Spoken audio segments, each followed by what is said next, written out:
building temple, mosques and the tanks. Temple and mosques were beautifully constructed because they were places of worship.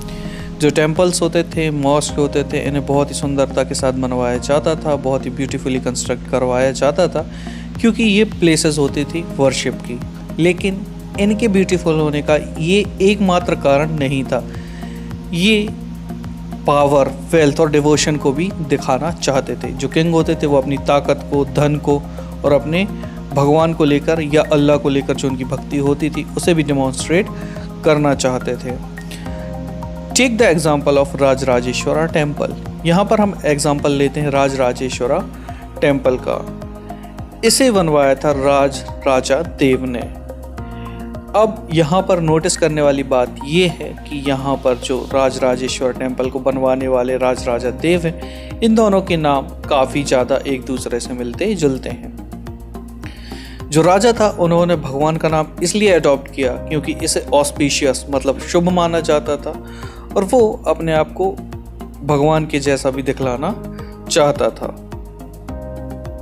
यहाँ पर जो rituals होती थी इसकी वजह से एक गॉड दूसरे गॉड को ऑनर करता था, लेकिन यहाँ पर एक गॉड जो होता था वो लाइका गॉड होता था और एक जो होता था वो रियल गॉड होता था। Were constructed by the kings. The other lesser deities in the temple were gods and goddesses of allies and subordinate of the ruler.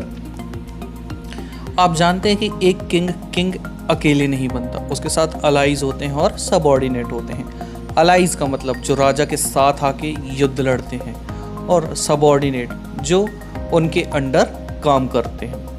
तो जो बड़े टेम्पल्स होते थे वो तो राजा बनवा देता था, लेकिन जो छोटे देवी देवता होते थे इन अलाइज के और सबऑर्डिनेट्स के, ये भी उनकी मूर्तियां वहाँ पर लगवा दिया करते थे।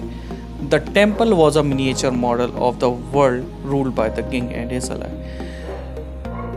जो टेम्पल होता था वो एक छोटा मॉडल बन जाता था किंग्स का और उसके अलाइज का।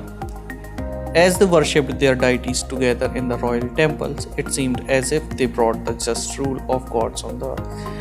वो सारे अलाइज और राजा मिलकर एक जगह पर पूजा किया करते थे और ऐसा लगने लगता था देखने में जैसे कि एक छोटा सा वर्ल्ड भगवान का इस दुनिया में उतर आया है।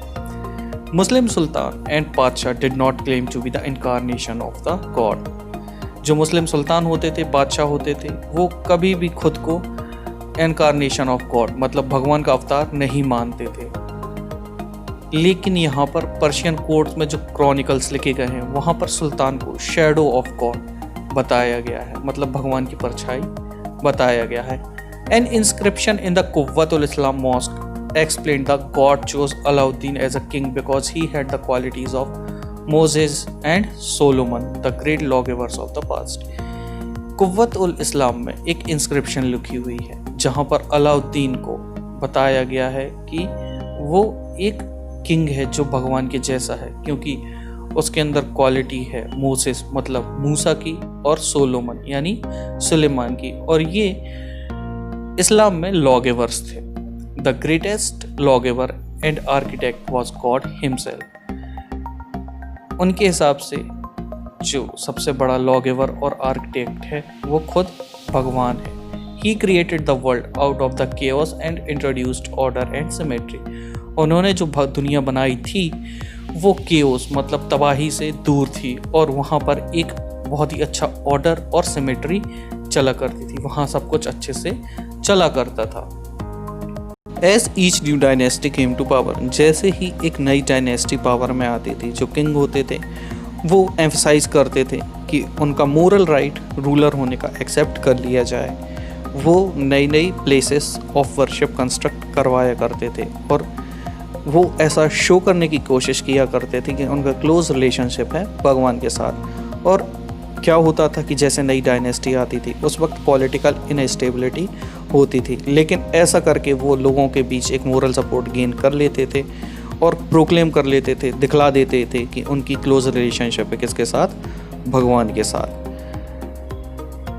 Rulers also offered patronage to the learned and pious. जो रूलर्स होते थे वो पैट्रोनेज देते थे मतलब शरण देते थे, एक्सेप्ट करते थे, जगह देते थे रहने की, खाने की, किन के लिए, जो लर्नड होते थे और पायस होते थे। ऐसे हर एक व्यक्ति को जो लर्नड होता था, ज्ञानी होता था, पायस मीन्स पंडित या मौलवी, इन तरीके के जो भी व्यक्ति होते थे इन्हें पायस मतलब पवित्र कंसीडर किया जाता था और वो इन्हें पैट्रॉन किया करते थे।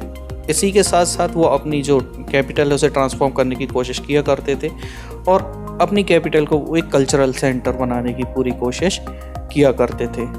और इससे होता ये था कि उनका जो रूल है उसमें फेम बढ़ जाता था। It was widely believed that the ruler of a just king would be an age of plenty when the heaven would not withhold the rain. इसका मतलब ये है कि ये एक ऐसा टाइम है, मतलब राजा का समय ही ऐसा समय होता है जहाँ पर बारिश कभी रुक नहीं सकती। At the same time, making precious water available by constructing tank and reservoir was highly praised. उसी समय जो भी राजा टैंक्स बनवाता था या फिर रिजर्वायर बनवाता था उसे काफ़ी प्रेस किया जाता था। जो सुल्तान इल्तुतमिश थे उनकी काफ़ी ज़्यादा रेपुटेशन इसी वजह से बढ़ी हुई थी क्योंकि उन्होंने एक बहुत बड़ा रिजर्वायर बनवाया हुआ था और ये कहलाता था हौज ए सुल्तानी या फिर किंग्स रिजर्वायर। ये कहाँ पर था? ये दिल्ली ए कोहना के बाहर था।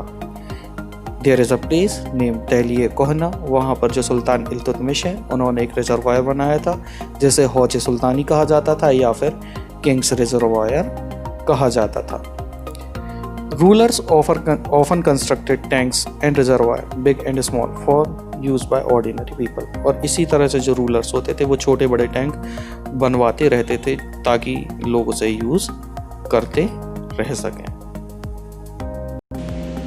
So students, this is the end of this video. मिलूंगा मैं आपसे अगले वीडियो में। पार्ट 2 में हम शुरू करेंगे वाइट टेम्पल वर्स डिस्ट्रॉयड से। आई होप आपको मेरा लेक्चर पसंद आया होगा। अगर आपको वीडियो पसंद आया है तो प्लीज़ वीडियो को लाइक कीजिए, चैनल को सब्सक्राइब कीजिए और अगर कोई डाउट है तो नीचे कमेंट बॉक्स में ज़रूर कमेंट करिएगा। Thank you.